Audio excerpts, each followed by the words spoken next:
Ed here with the Digital Digest, and today I'm unboxing the Lenovo Yoga 9i Aura Edition for 2025. This particular build retails for $1,750 US, but at the time of this unboxing, it's actually on sale for $14.99 at Best Buy. I'm going to include a link in the description because, at least on paper and based on the lineage of this machine, it seems like that is a phenomenal price for something that literally just launched. So what are we getting here? It is building upon, obviously, an already really best-in-class positioning with the 9i 2-in-1. Really best form factor at roughly 3 pounds. You're getting an OLED display in this particular build that's 2.8K. You can also get a 4K 60 option, but this goes up to 120 hertz with that variable refresh rate, so I highly recommend the 2.8K model that you're about to see here, even though I've yet to actually use it. And part of the reason that I have this level of confidence in the Yoga is, quite frankly, well, since I reviewed my first one here on the channel many years ago, it just continues to be at the top of the pack every single year. Another good thing about the refresh this year is that not only do we have a new processor, Intel's Ultra 7, the 140V graphics on board as well, but we're going to get some best-in-class battery life, all while still using, as you can see here, a 65-watt charger, keeping things really small, really light. So if you're looking to travel, again, thin and light, you've got it. And then the other thing that's noteworthy is this is the first time in many years that Lenovo has refreshed their pen. So we've got a brand new stylus, which hopefully means even better performance than years past. And that is the promise and allure of this machine. You get a best-in-class display, you get best-in-class audio with the speaker bar that you're going to see in a moment, and now best-in-class battery life and possibly best-in-class pen input with this new pen system. So let's go ahead and get this out. And this was already opened by Lenovo's PR team, so if you're wondering why I didn't have to break the seal, now you know. I feel like I repeat this every time. Hopefully one day I won't have to keep repeating this, since people think I'm like faking unboxings here. And there we have it. Design language very much in line with what we've seen over the last, I would say, 8 months of Lenovo's launches with Aura Edition machines. And really, the partnership with Intel, I think, has been excellent because it's been an opportunity for Intel and Lenovo to put their best foot forward in this Ultrabook space. If you missed my video about how 2025 is the year of the Ultrabook, this just reiterates that. And that's because with their new silicon, Intel has really put together a great performer to take Apple head-on, deliver best-in-class battery life while still maintaining excellent performance, and then all the while you're working inside Windows. Now, it's already booting. As you can see right here, the little insert letting you know, go ahead and connect the power. I'm going to get to I/O in a second, which is actually pretty solid for this machine as well. You can see that's something that last gen they did improve on. I believe we only had Thunderbolt ports last year. You can see for the 2-in-1, notebook mode, stand mode, tablet mode, tent mode. You can scan the QR if you desire. We do have an IR camera, which means Windows Hello compatibility.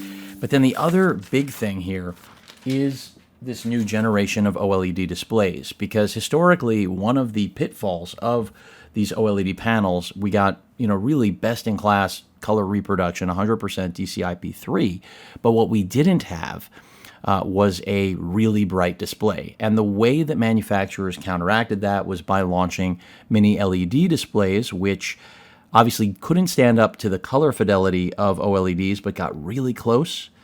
But the trade-off there was that the brightness was double, if not even sometimes more than double, what OLEDs could do. So traditionally, a panel like this would bring in about 500 nits. On this new Yoga, we have an 1100 nit peak brightness rating on this panel. So this smokes the industry, especially with an OLED display. That's particularly what I'm pointing at. And remember, touchscreen, of course. If you go with the 4K model, again, remember, you won't have 120 hertz refresh rate, nor will you have the battery life I suspect this little sucker is going to deliver, because that is a big difference, 2.8K pixels versus 4K. and less pixels to push equals less battery drain. You get the picture.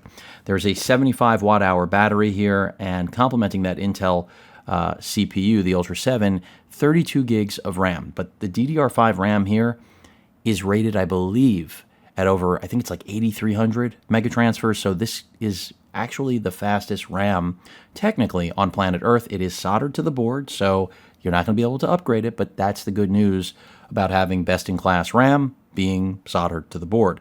Beyond that, the NVMe in here is a 1 terabyte drive, a 2242. This is something Lenovo's been leaning into. I just saw it also with the Legion 7i. That primary drive, for whatever reason, they've leaned into 2242 instead of 2280, which is generally the most common NVMe size to find in maybe not Ultrabooks, but in everything else.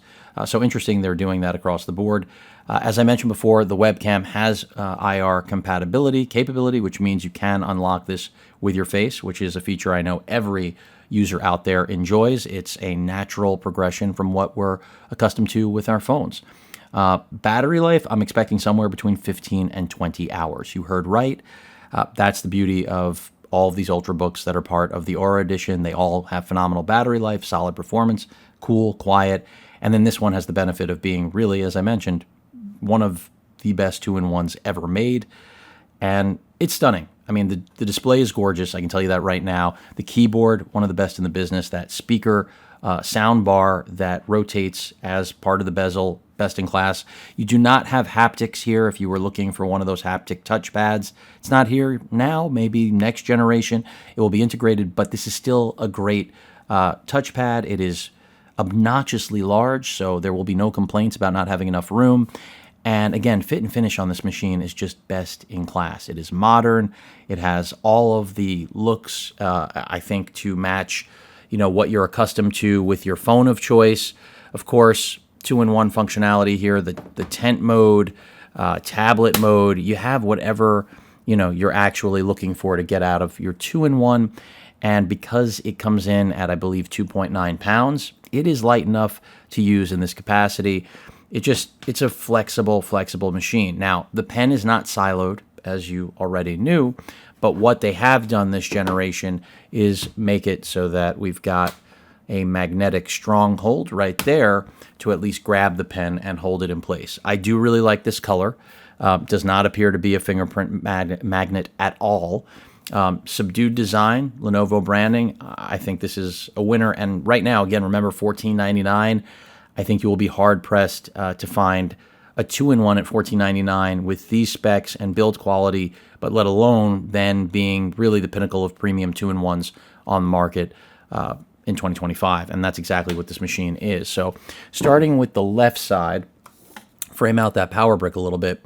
You can see we have a Type A USB port, 2 Thunderbolt 4 ports. Would it have been nice to have Thunderbolt 5? Yeah. Do people that are picking up a machine like this really need Thunderbolt 5? No. I still would like it, but that extra headroom is probably totally unnecessary for anyone that's looking for a thin and light 2-in-1 like this.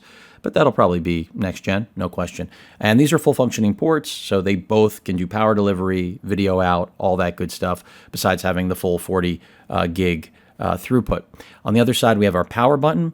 We have another Type-C port. This is not a Thunderbolt 4 port, but still 20 gig throughput, so that's still, it's a 2x2. That's still a great port to have. So you have 3 Type-C ports. That's a lot of connectivity for a thin and light machine like this. And then right there, your headphone microphone combo jack.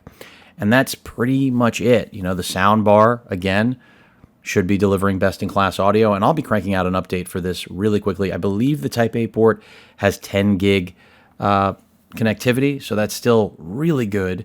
And you do have, I did not mention, a privacy switch right here, top center, that is flanked by, of course, the microphone array. So I'm expecting solid video chatting out of this, great battery life. And remember, with the integrated graphics with this gen, we're going to be able to game on this thing.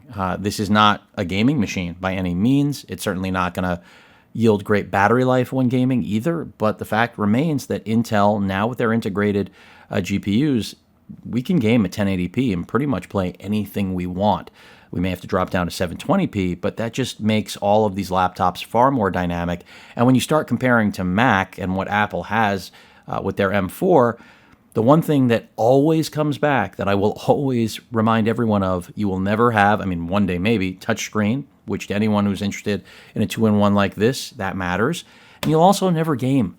Now, that's all subject to change if Apple ever wants to engage their customers in a way that's beneficial to them as opposed to beneficial to the bottom line. I'm not saying that all corporations don't focus on the bottom line, but Apple still has that mindset from Steve Jobs that they determine the market, they tell consumers what they want, and I think that is a toxic mentality. I could talk about, other corporations that partake in that, because there are plenty. Lenovo's not one of them. So, whenever you have manufacturers that are interested in winning the business through competition, it's always the hallmark of success across the board. Lenovo's done that ever since they acquired the ThinkPad division from IBM and really put their best foot forward. I still believe they're the manufacturer to beat. And this machine is no exception. So some really nice stuff here. Again, an Ultrabook that is a two-in-one that should have amazing battery life and overall performance, but then also you can game on, use for notes if you're a student, use as an artist if you are one. I mean, just a lot of creative capability with this Yoga 9i for 2025. And I'm just excited to start using it. This will likely quickly become a daily driver for me over the course of the review, just because it is always that good and well balanced of a machine. So we'll see. The only thing it doesn't have is a card reader, and quite frankly, that is not a big deal. These are thin and light machines that really aren't aimed at that. I feel like, you want that jack of all trades. That's what the Carbon X1 is for, but not a two-in-one. Any questions or comments, please feel free to post them at that like button. And as usual, please feel free to subscribe and please stay safe. Later.